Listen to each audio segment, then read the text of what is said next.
Solid Objects by Virginia Woolf.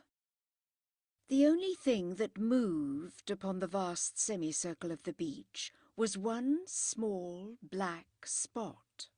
As it came nearer to the ribs and spine of the stranded pilchard boat, it became apparent, from a certain tenuity in its blackness, that this spot possessed 4 legs, and moment by moment it became more unmistakable that it was composed of the persons of 2 young men. Even thus, in outline against the sand, there was an unmistakable vitality in them, an indescribable vigour in the approach and withdrawal of the bodies, slight though it was, which proclaimed some violent argument issuing from the tiny mouths of the little round heads. This was corroborated, on closer view, by the repeated lunging of a walking stick on the right-hand side.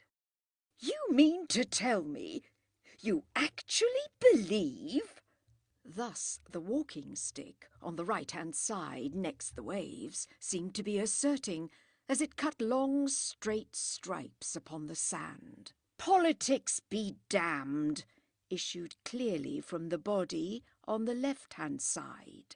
And as these words were uttered, the mouths, noses, chins, little moustaches, tweed caps, rough boots, shooting coats, and check stockings of the 2 speakers became clearer and clearer. The smoke of their pipes went up into the air. Nothing was so solid, so living, so hard, red, hirsute, and virile as these 2 bodies for miles and miles of sea and sandhill. They flung themselves down by the 6 ribs and spine of the black pilchard boat. You know how the body seems to shake itself free from an argument, and to apologize for a mood of exaltation, flinging itself down and expressing in the looseness of its attitude a readiness to take up with something new, whatever it may be that comes next to hand. So Charles, whose stick had been slashing the beach for half a mile or so, began skimming flat pieces of slate over the water, and John, who had exclaimed, "Politics be damned," began burrowing his fingers down, down into the sand. As his hand went further and further beyond the wrist, so that he had to hitch his sleeve a little higher, his eyes lost their intensity, or rather the background of thought and experience which gives an inscrutable depth to the eyes of grown people disappeared, leaving only the clear, transparent surface, expressing nothing but wonder, which the eyes of young children display. No doubt the act of burrowing in the sand had something to do with it. He remembered that, after digging for a little, the water oozes round your fingertips. The hole then becomes a moat, a well, a spring, a secret channel to the sea. As he was choosing which of these things to make it, still working his fingers in the water, they curled round something hard, a full drop of solid matter, and gradually dislodged a large, irregular lump and brought it to the surface. When the sand coating was wiped off, a green tint appeared. It was a lump of glass, so thick as to be almost opaque. The smoothing of the sea had completely worn off any edge or shape, so that it was impossible to say whether it had been bottle, tumbler, or window pane. It was nothing but glass. It was almost a precious stone. You had only to enclose it in a rim of gold, or pierce it with a wire, and it became a jewel, part of a necklace, or a dull green light upon a finger. Perhaps, after all, it was really a gem, something worn by a dark princess, trailing her finger in the water as she sat in the stern of the boat and listened to the slaves singing as they rowed her across the bay. Or the oak sides of a sunk Elizabethan treasure chest had split apart and rolled over and over, over and over. Its emeralds had come at last to shore. John turned it in his hands. He held it to the light. He held it so that its irregular mass blotted out the body and extended right arm of his friend. The green thinned and thickened slightly as it was held against the sky or against the body. It pleased him. It puzzled him. It was so hard, so concentrated, so definite an object, compared with the vague sea and the hazy shore. Now a sigh disturbed him, profound, final, making him aware that his friend Charles had thrown all the flat stones within reach, or had come to the conclusion that it was not worth while to throw them. They ate their sandwiches side by side. When they had done and were shaking themselves and rising to their feet, John took the lump of glass and looked at it in silence. Charles looked at it too, but he saw immediately that it was not flat, and filling his pipe he said, with the energy that dismisses a foolish strain of thought, "To return to what I was saying." He did not see, or if he had seen would hardly have noticed, that John, after looking at the lump for a moment, as if in hesitation, slipped it inside his pocket.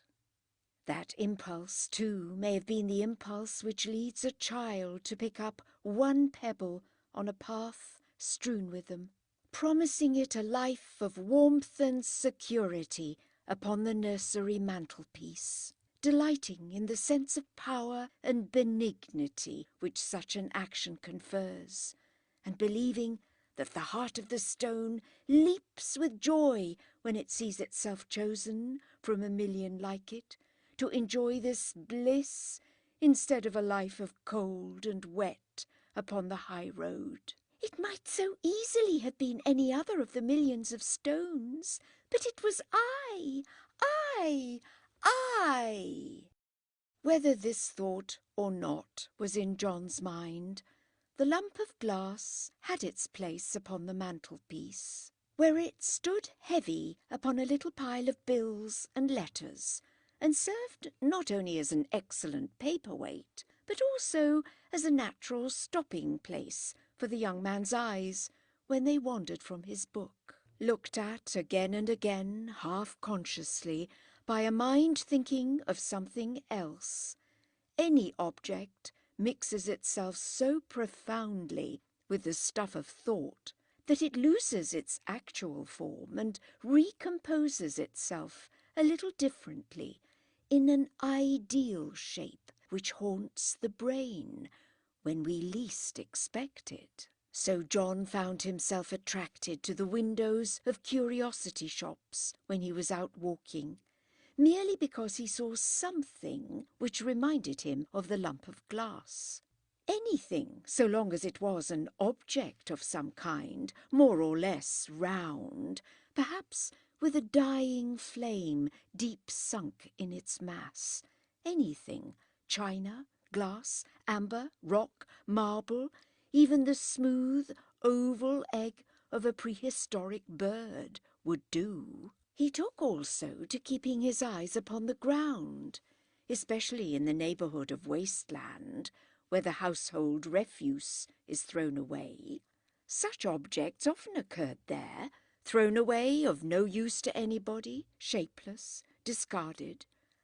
In a few months he had collected 4 or 5 specimens that took their place upon the mantelpiece. They were useful too, for a man who is standing for Parliament upon the brink of a brilliant career has any number of papers to keep in order, addresses to constituents, declarations of policy, appeals for subscriptions, invitations to dinner, and so on. One day, starting from his rooms in the temple to catch a train in order to address his constituents, his eyes rested upon a remarkable object, lying half-hidden in one of those little borders of grass which edge the bases of vast legal buildings. He could only touch it with the point of his stick through the railings, but he could see that it was a piece of china, of the most remarkable shape, as nearly resembling a starfish as anything, shaped or broken accidentally into 5 irregular but unmistakable points. The colouring was mainly blue, but green stripes or spots of some kind overlaid the blue, and lines of crimson gave it a richness and lustre of the most attractive kind. John was determined to possess it, but the more he pushed, the further it receded. At length he was forced to go back to his rooms and improvise a wire ring attached to the end of a stick, with which, by dint of great care and skill, he finally drew the piece of china within reach of his hands. As he seized hold of it, he exclaimed in triumph. At that moment, the clock struck. It was out of the question that he should keep his appointment. The meeting was held without him, but how had the piece of china been broken into this remarkable shape? A careful examination put it beyond doubt that the star shape was accidental, which made it all the more strange, and it seemed unlikely that there should be another such in existence. Set at the opposite end of the mantelpiece from the lump of glass that had been dug from the sand, it looked like a creature from another world, freakish and fantastic as a harlequin. It seemed to be pirouetting through space, winking light like a fitful star. The contrast between the china, so vivid and alert, and the glass, so mute and contemplative, fascinated him, and, wondering and amazed, he asked himself how the two came to exist in the same world, let alone to stand upon the same narrow strip of marble in the same room. The question remained unanswered. He now began to haunt the places which are most prolific of broken china, such as pieces of wasteland between railway lines, sites of demolished houses, and commons in the neighbourhood of London. But china is seldom thrown from a great height. It is one of the rarest of human actions. You have to find in conjunction a very high house, and a woman of such reckless impulse and passionate prejudice that she flings her jar or pot straight from the window without thought of who is below. Broken china was to be found in plenty, but broken in some trifling domestic accident, without purpose or character. Nevertheless, he was often astonished, as he came to go into the question more deeply, by the immense variety of shapes to be found in London alone, and there was still more cause for wonder and speculation in the differences of qualities and designs. The finest specimens he would bring home and place upon his mantelpiece, where, however, their duty was more and more of an ornamental nature, since papers needing a weight to keep them down became scarcer and scarcer. He neglected his duties, perhaps, or discharged them absent-mindedly, or his constituents, when they visited him, were unfavourably impressed by the appearance of his mantelpiece. At any rate, he was not elected to represent them in Parliament, and his friend Charles, taking it much to heart and hurrying to condole with him, found him so little cast down by the disaster that he could only suppose that it was too serious a matter for him to realise all at once. In truth, John had been that day to Barnes Common, and there, under a furze bush, had found a very remarkable piece of iron. It was almost identical with the glass in shape, massy and globular, but so cold and heavy, so black and metallic, that it was evidently alien to the earth, and had its origin in one of the dead stars, or was itself the cinder of a moon. It weighed his pocket down.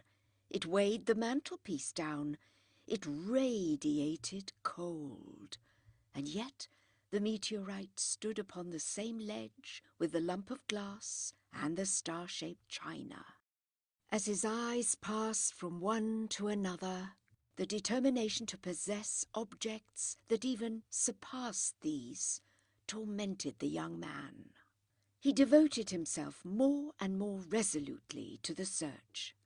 If he had not been consumed by ambition and convinced that one day some newly discovered rubbish heap would reward him, the disappointments he had suffered, let alone the fatigue and derision, would have made him give up the pursuit. Provided with a bag and a long stick fitted with an adaptable hook, he ransacked all deposits of earth, raked beneath matted tangles of scrub, searched all alleys and spaces between walls, where he had learned to expect to find objects of this kind thrown away.